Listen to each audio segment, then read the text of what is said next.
What is up YouTube? My name is Emmanuel and you have probably clicked on this video because you are wondering why the Google Assistant on your phone just all of a sudden stopped working. And go ahead and hit that like button. You know, it happened to me recently. I just found out my Google Assistant stopped working, so I felt it was a problem. That is why in this video I'm going to go ahead and show you exactly how to fix it. But before I jump into the tutorial, I have to tell you that newer phones nowadays are made with the Google app, and that Google app is linked to your Google Assistant. So probably if your Google app is missing, your Google Assistant will stop functioning. So what we need to do basically to fix this problem is just go ahead and install that Google app or enable it.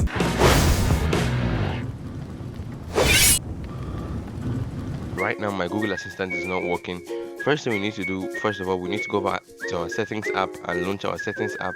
So we are going to go ahead and locate our list of apps where all your apps are located at on your phone. So once you're in your settings app, go over to where you see apps and notification, click on the apps and notification, and you're going to likely see all your apps. But if you don't see all your apps, go ahead and click on the see all apps option if it's available on your phone. So right here I'm seeing all my apps, and if you watch closely right next to my Google app, you're going to find out that it's disabled. So go ahead and click on the enable button. If you find it's usually at the top of your phone, click on the enable button and hopefully your Google Assistant should start working right now. But for those of you that don't find it enabled, that it was completely uninstalled from your phone, we are going to now go ahead and install it directly from Play Store if it was previously uninstalled from your phone.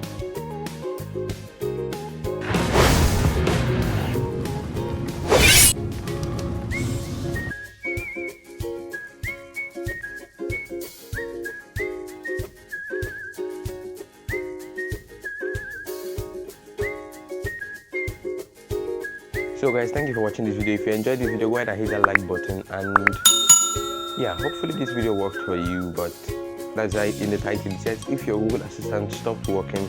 So for those of you that use the video title well and it worked for you, go ahead and hit that like button. So right now, if you're not subscribed to the channel, you can feel free to subscribe to this channel right now, and you can get to keep seeing videos like this. And it's a tech channel, so you can get phone reviews, tech reviews on this channel as well. So without further ado, I'll see you in my next video. Bye.